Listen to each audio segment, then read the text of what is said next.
Today begins the long-awaited path to justice for the victims of these murders and their families and friends who they left behind. 6 of these 10 accused Sureños gang members arrested were still at large living in your neighborhoods less than 48 hours ago. And yesterday morning, in a surgically executed effort, about 200 law enforcement officers from several different agencies provided their resources to make sure these alleged threats to public safety were taken off the streets without incident. In addition to local HSI agents and the San Francisco PD, on the ground we had help from several HSI specialized tactical teams from around the country. We also had the assistance of the local Richmond and Pacifica police departments. In the sky, we had air support from Customs and Border Protection, Air and Marine, and other air assets. We are tremendously grateful for their support during this critical and sensitive operation. And while it's important to recognize the countless hours and unyielding commitment of the men and women of HSI, the U.S. Attorney's Office, and our partners who contributed to these arrests, we should especially commend the SFPD for pushing aside misconceptions about our mission to partner with us in the interest of taking advantage of the critical public safety capabilities HSI has. The public and even others in law enforcement don't frequently understand the many unique investigative authorities HSI has, and more importantly, how we can use them to make our communities safer. This is a prime example of the type of crimes we investigate: disrupting and dismantling suspected transnational gangs and criminals wreaking havoc in our communities. Aside from the investigation discussed today, we want to leave you all with this very important message. HSI's top priority has and will continue to be conducting criminal investigations related to public safety and national security.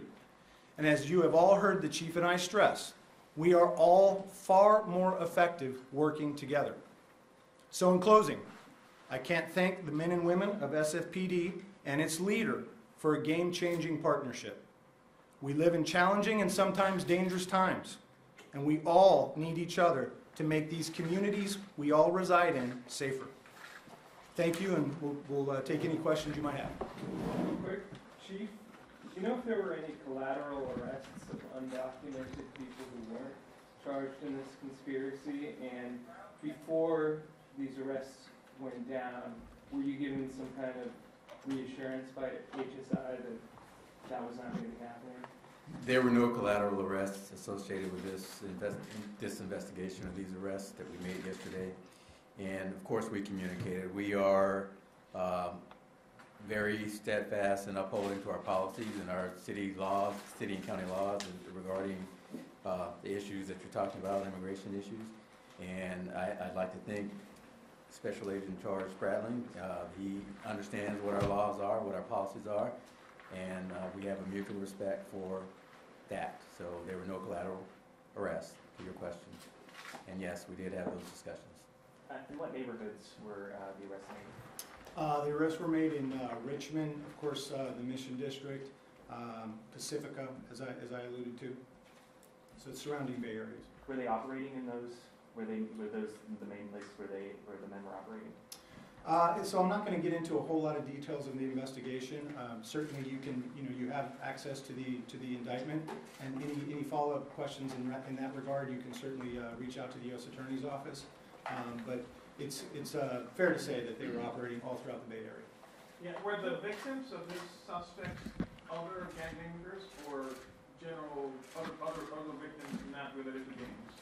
Again, I would refer you to the 33-page indictment, and with any follow-up questions, I think it's appropriate that you conduct with the U.S. Attorney's Office.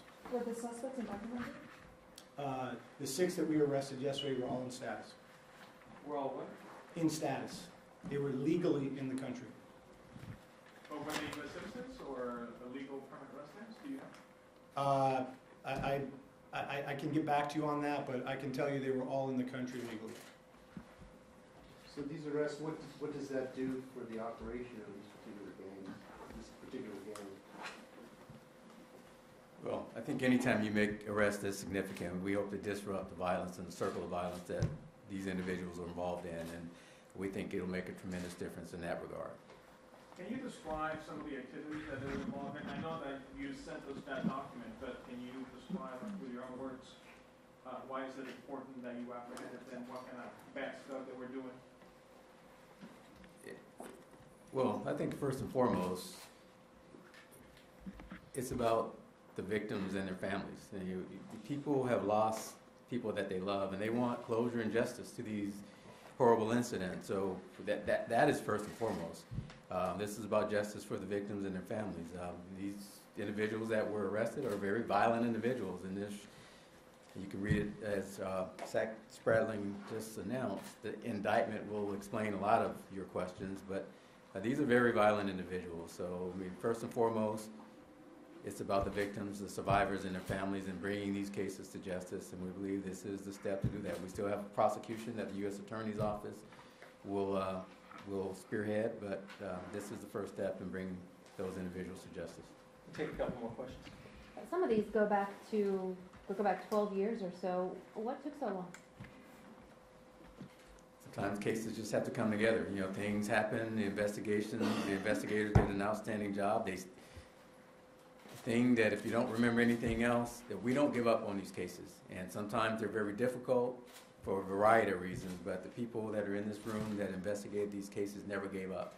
And when you sit across from somebody who's lost a loved one or somebody who's been subjected to this type of violence, it's very easy to understand that there's a reason that you never give up on these cases. You know, there is justice that needs to be had for those families so they can have some closure. So these investigators did a fantastic job, and one of these cases is 12 years old, so we didn't give up. And that's what we want everybody to understand. We might not solve them all, but we will try to do everything we can to solve these cases, so it's a continuing effort.